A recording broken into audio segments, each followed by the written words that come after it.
sequels to comedies are a very fickle sort of thing. You don't know if they're always going to work. Sometimes they're going to fail outright, like Zoolander 2. Sometimes they're going to be better, like 22 Jump Street. Is Bad Neighbours 2 better or worse?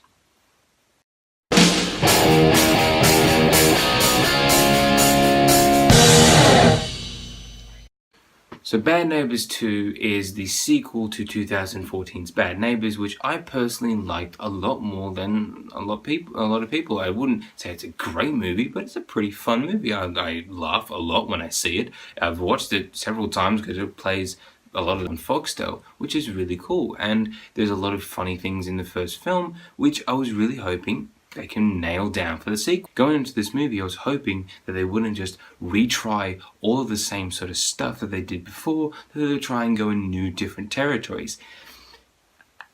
And I got the same thing. I got exactly what I was afraid about. And I don't know if that's entirely it makes it a really bad movie.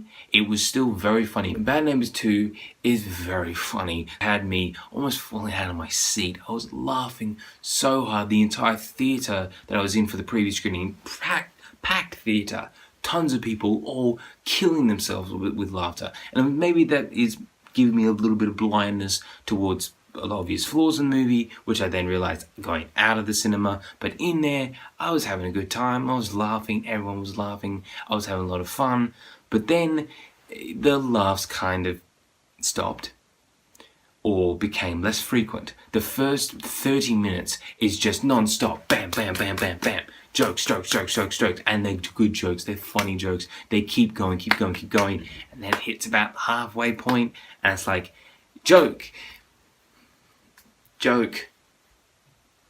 Joke.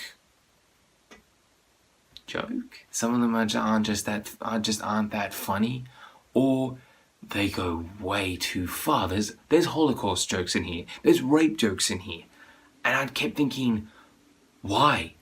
Why do we need that far to go for just a little bit of humor? Seth Rogen plays Mac, and Rose Byrne plays his wife Kelly. And in the first film, they were just trying to deal with, moving to this new neighborhood, having their daughter, being parents, that sort of thing.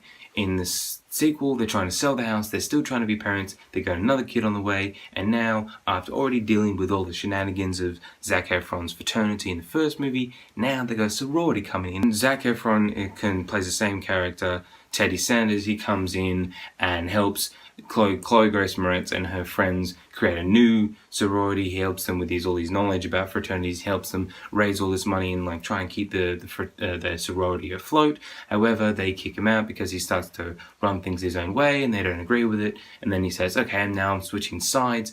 And it's like, do we need all this? All these really complex. Okay, Teddy's here, but then he switches sides. I don't want a comedy to confuse me. But that's what Bad Neighbours 2 did. It was too confusing. It kept going into different places. The great thing about Bad Neighbours, the first film, was that it had simple plotting. It had the plot as you were following along. It was fun. It was easy. They were just trying to break up this fraternity, get them away from their neighborhood, stop ruining their lives, and impressioning their daughter and stuff like that.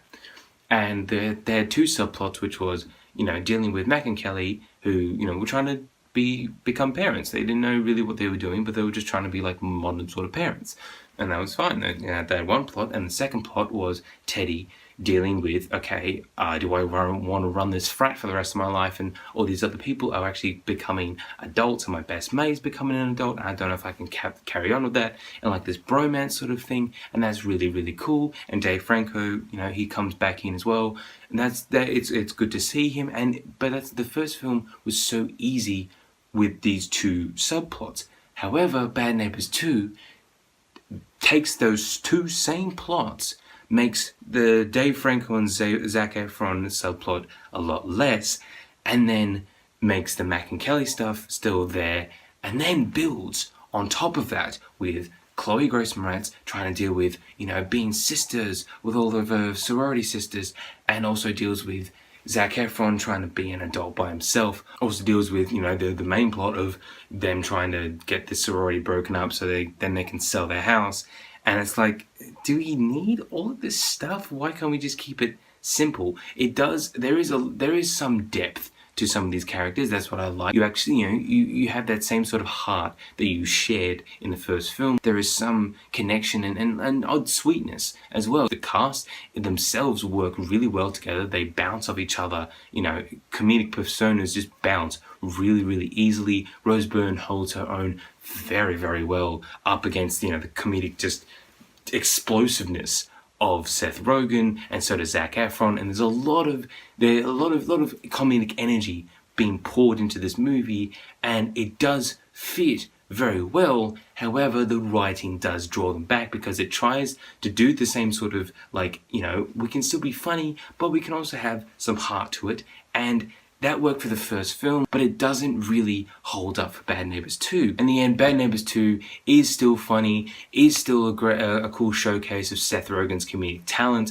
of Rose Byrne, of Zac Efron, and how, they're all doing really well with this sort of thing, with comedy just in general. So it's a good showcase for them, but Bad Neighbours 2 is not really that worthwhile to go out and see in the cinema. Maybe if you want to turn your brain off for 19 minutes, but for Bad Neighbours 2, you should probably stream it instead. So Bad Neighbours 2, have you seen it? What did you think about it? Tell me what you thought. Remember, push that little red button. Thanks for watching.